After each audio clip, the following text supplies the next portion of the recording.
Hi, in this video we're going to talk about the Coptic alphabet. So really briefly, just essentially how to read Coptic. And use green here.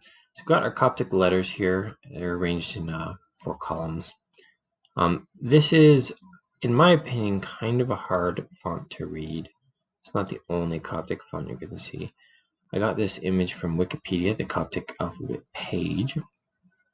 And so you might say to yourself, why did you use this one if it's hard to read? And the answer is because it's actually quite, in my opinion, you'll see it places. So it's good to start taking a look now at the sorts of things that you're gonna run into. So we've got the Coptic alphabet here. I'm just gonna run through the letters really briefly. So here it is. So we've got alpha. This is a Greek letter. It makes an A sound. Here, this is another Greek letter. Makes the V sound in Coptic. V. Gamma. In theory, this makes the G sound, although it's really going to very often make that just a regular K sound. In certain contexts, it won't really be distinguishable from a K sound. Lambda makes a L sound. Epsilon, E sound. Zeta, in theory, again, this makes a Z sound, although it's very often going to end up actually just making an S sound. So you're going to see this a lot in Greek words, actually. So that's something to keep in mind. That it's going to be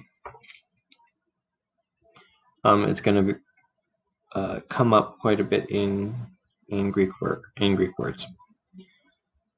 Then we've got eta, which makes an A sound, so not so much an E like epsilon, but an A.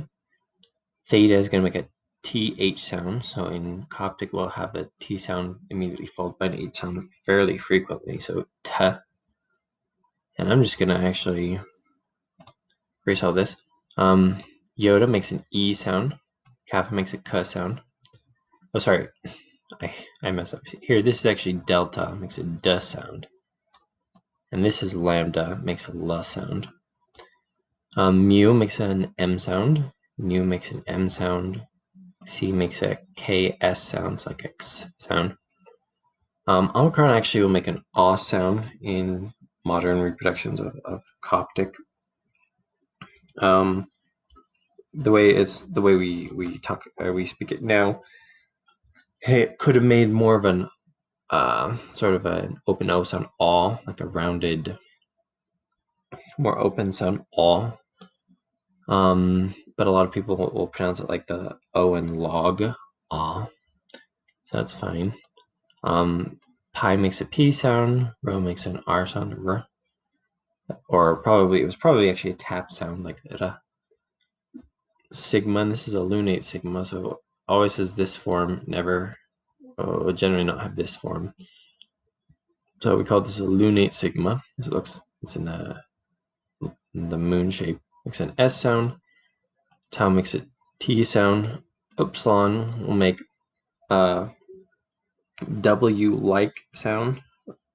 So it'll be used with a lot with other vowels. So if you have alpha, upsilon, will make an ow sound. So that's something to keep in mind. Just sort of by itself, you think of it as an oo sound. Sorry, I've lost my. Oh, there we are. C makes a ps sounds like a PS. Chi makes a C or H or a KH sound, K. And I'm sorry, this is supposed to be phi. So this makes a PH sound. And this is C here. A P sound, a K sound, and this makes a Ps sound. Omega makes an O sound. And here we have some of the ones that are actually uniquely Egyptian. so uniquely Coptic. Here we're going to have a sh sound. This one is going to give us an F sound. So originally in the ancient Greek alphabet, phi here made a p sound, a ph, and in Coptic it makes a ph sound as well. Hence the need for an F sound. In ancient Egyptian, which has an F sound. Later on in the Greek alphabet, phi came to make an F sound. Then we have, let's see, we did the F. I've lost my pointer again. There we go. Right here, we've got an H sound, H sound. Oh, sorry, this isn't a H sound.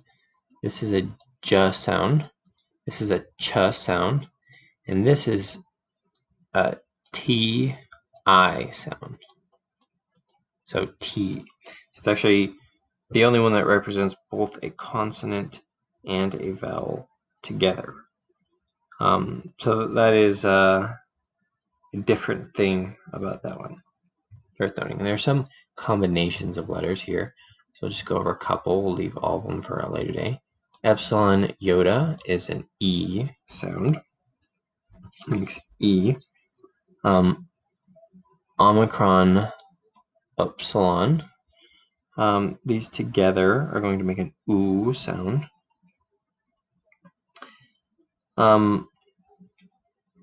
And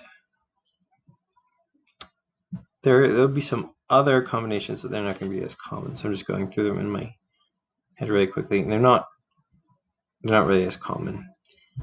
So we'll kind of skip those. Actually, no, this one's one kind of already talked about it. This is ow. That is pretty common. Now, a thing to beware of here, upsilon will be used by itself in Greek words. In native Egyptian words, it's not going to really be used by itself. So just be aware of that. You're not going to see upsilon as a vowel itself, really, in native ancient Egyptian words. There's also superlinear stroke. So if you have an N, it'll sometimes have a line above it. I'll call it a superlinear stroke. So what this will do is it will turn it into its own syllable essentially. And so some people pronounce this as n, like how we say column. That's a syllabified M, kind of syllabify this N, turn into its own syllable. So if this were written, it would be tin. This is an actual ancient, I guess, a Coptic word with an ancient Egyptian analog, I guess. Nte, like that. Some people would pronounce that more like ente or ten or n. Also, there are double vowels. So when a vowel is written twice, generally we're going to put a slight stop between them. So if you have alpha, this is sort of a more, I guess, Coptic-y way to write the alpha before I was writing it more of a Greek way. Would be pronounced with a slight stop, and we'll call that a glottal stop between the two. Let me just look over these pages real quick, see if I see anything else. No, there's not really anything else I'd like to talk about in this video, except Greek words will have slightly different spelling rules because they sometimes try to keep the Greek spelling sort of intact. So most of this is from the Introduction to Sahidic Coptic by Thomas O. Lambden. The exception will be the image of that one particular font. That actually came from Wikipedia, the Coptic Alphabet page.